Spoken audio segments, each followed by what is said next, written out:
వి cardiac multi speciality hospital Kothapet. Star శ్రేణి limited లో సభ్యత్వం పొందండి. మీకు చేసుకునే పొదుపుపై అత్యధిక వడ్డీ పొందండి. మీ గోల్డ్ పై అత్యధిక విలువలో ప్రజా ఫార్మసీ అనే మందుల షాపు మన గౌరవ మంత్రివర్యులు నాదెండ్ల మనోహర్ గారి చేతుల మీదుగా ఓపెన్ అయిందండి. ఇదిగో ప్రతి సామాన్యుడికి అందుబాటు ధరల్లో నాణ్యమైన మందులు ఇచ్చేస్తున్నారండి. మరి ఆర్డర్ ప్రకారం ఎలాంటి మందులైనా తెప్పించేస్తున్నారండి. రాత్రి 11:30 వరకు ఎప్పుడు తెరిచే ఉంచేస్తున్నారండి. ఇదిగో అల్లో గాంధీ చౌక్ లేదు, అక్కడ నెహ్రూ రోడ్లోనండి. ఇదిగో మర్చిపోండి, చాలా తక్కువ రేట్లకే నాణ్యమైన మందులు ఇచ్చేస్తున్నారు. ఉంటారండి మరి.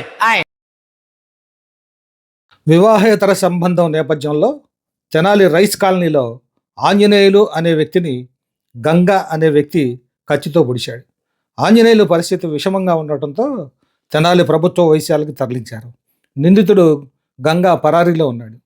తెనాలి సుల్తానాబాద్లో ఉండే గంగా, అతని భార్య లక్ష్మి, వీరికి 2 పిల్లలు. లక్ష్మి 40 రోజుల క్రితం తన పిల్లలతో సహా తెనాలి రామలింగేశ్వరపేట రైస్ కాలనీలో ఉన్న డేరాగుల ఆంజనేయుల వద్దకు వచ్చి ఉంటుంది.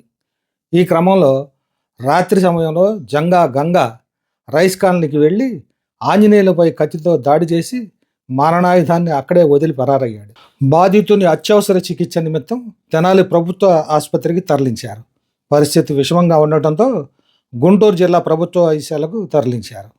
డిఎస్పి జనార్దన్ రావు ఆదేశాల మేరకు గంగా కోసం బృందాలతో గాలింపు చర్యలు చేపట్టామని, ఫిర్యాదు ఆధారంగా గంగాపై చట్టపరమైన చర్యలు తీసుకుంటామని సిఐ మల్లికార్జునరావు తెలిపారు.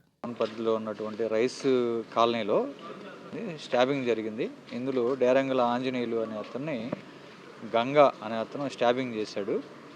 రీజన్స్ ఏంటనేది ఇంతమట్టుకు తెలియదు, కానీ బట్ ఏంటంటే ఫ్యామిలీ అఫైర్స్ ఉన్నాయి. ఆ నేపథ్యంలో జరిగింది. రిపోర్ట్ తీసుకుంటా ఉన్నాం. క్లూస్ టీమ్ని కూడా పిలవటం జరిగింది. పేషెంట్ ఎవరైతే ఉన్నారో ఆయనకి ట్రీట్మెంట్ జరుగుతూ ఉంది. పొడిచినటువంటి గంగా అనే అతని మీద ఎఫ్ఐఆర్ నమోదు చేయడం జరుగుతుంది. చట్ట ప్రకారం చర్యలు తీసుకుంటాం. దారిలో ఉన్నాడు, వెతుకుతా ఉన్నాం. టీమ్స్ని ఫామ్ చేశారు డిఎస్పీ గారు, తెనాలి డిఎస్పీ గారు, ఎస్పీ గారు ఇన్స్ట్రక్షన్స్ మేరకు వెతికి పట్టుకుని త్వరలోనే కోర్టు ముందు హాజరు పెడతాం.